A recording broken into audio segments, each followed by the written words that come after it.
Sanibona, ngaphambi singene kwivideo namuhla, ngithi angithathe lithuba ngibonge isupport nothando enikhombise lona lingaphezulu kokucabanga kwethu.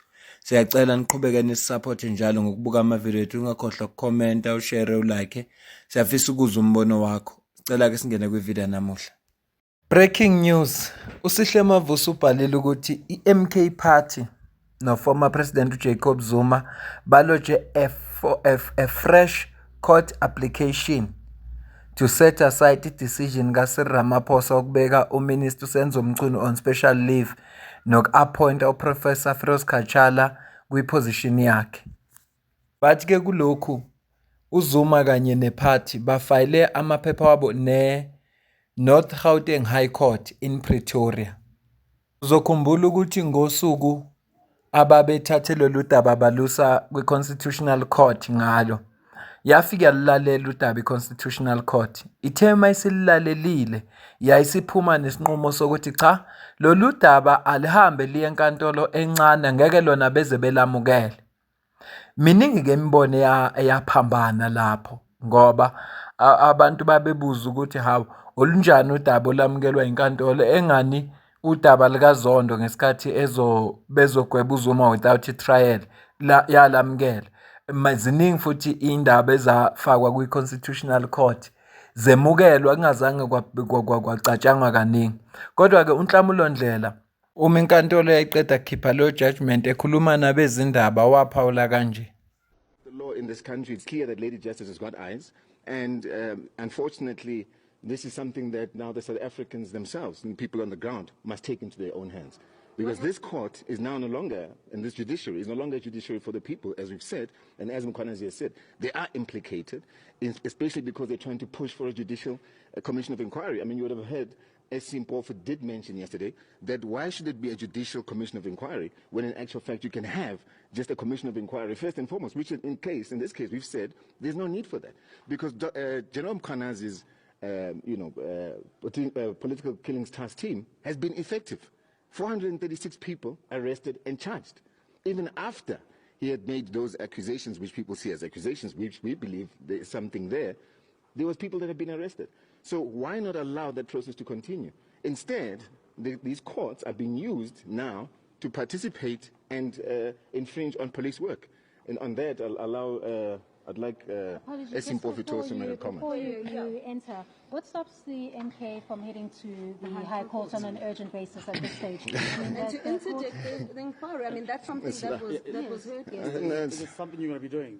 Look, we have to consult. This is a very serious issue. We're going to consult. I need to consult with the national officials, obviously with our legal team, but as to what the next steps are.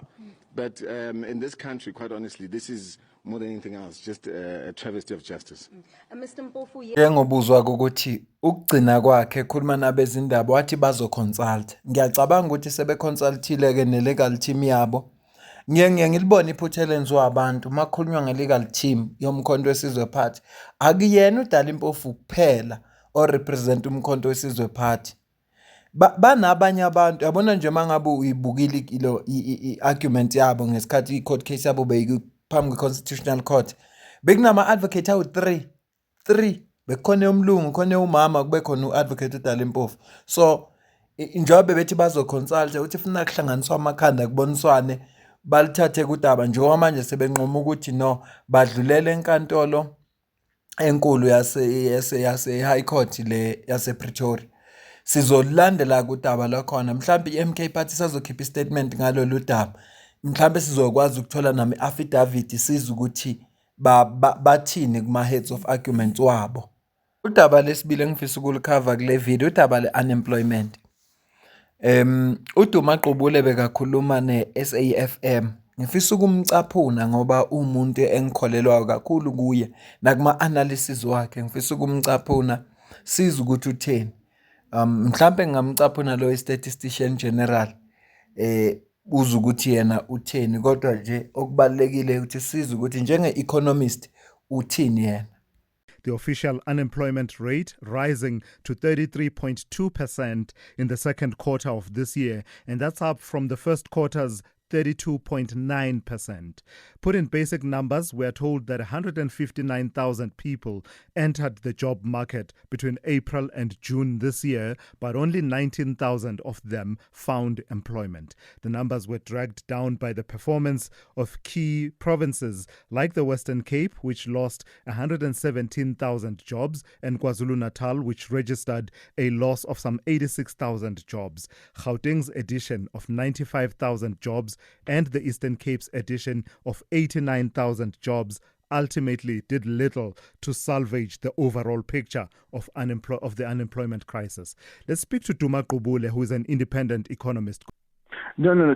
First of all, let me just say, I talk about the expanded definition of unemployment. Under the expanded definition of unemployment, it's more realistic in the South African context. With 12.6 million people do not work. The unemployment rate is 42.9%. The unemployment rate for youth is 71.7%. For Africans, it's 47%. So this is a calamity. This is a crisis. If you compare it with internationally, the world unemployment rate is 4.9%. The last time I looked, more than 80 countries had achieved full employment, an unemployment rate of less than 5%.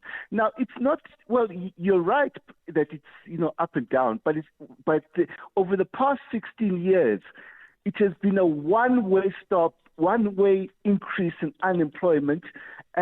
If you look at the past 16 years since the fourth quarter of 2008, the number of unemployed people has increased by 6.7 million people. The labor force increased by 8.7 million people, but we only created 1.2 million formal sector jobs. So, Tula Sizwe, we need a revolution, not a national dialogue. What will it take to get this government of neoliberal unity to take this thing seriously? The ANC came out of a National Executive Committee and said nothing about the jobs crisis and what they would do to address the job crisis. The DA came up with an idiotic so-called plan to address unemployment. Can South Africans ask the DA, if we get rid of BE and we get rid of employment equity, how the hell are people going to how the hell will we create jobs in an economy that hasn't grown? I can't understand why this government finds it so difficult for so long to create jobs, to grow the economy and create jobs. We are going to have the third consecutive year of GDP growth of less than 1%. That is incompetence by the central bank. And we have a central bank that is only caring about an inflation of 3%. We have a national treasury that only cares about a primary budget surplus. Is there any surprise that nobody is responsible for creating jobs in this country? We can't continue like this, Tula Sizwe. I just don't get it. Just on one of the aspects that you touched upon as far as the DA's approach to this situation, they talk about those policies that you mentioned, your triple BEE, employment equity and the likes, and some of them that they label as race-based policies. And their argument is that actually, contrary to what you are saying, those are, in their words, job killers.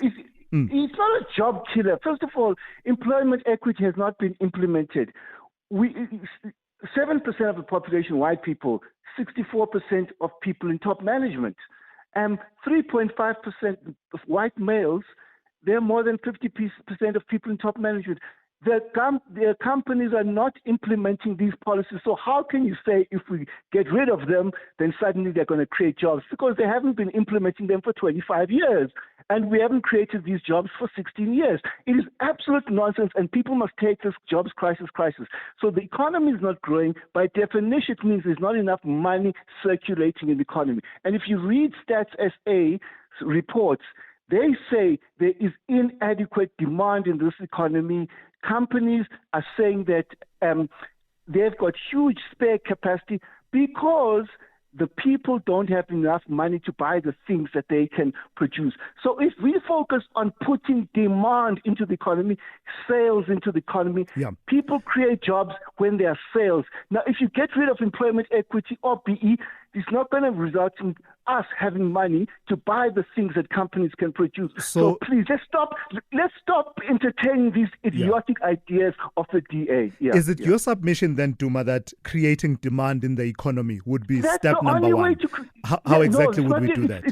It's not step number one, it's the only step. We need more money into this economy. So the government must spend more money into the economy, and this insane central bank, they must reduce interest rates very quickly, because there's no reason for us to have a prime lending rate of real after inflation prime lending rate of, we've got inflation at 3%, a prime lending rate of 10.5%.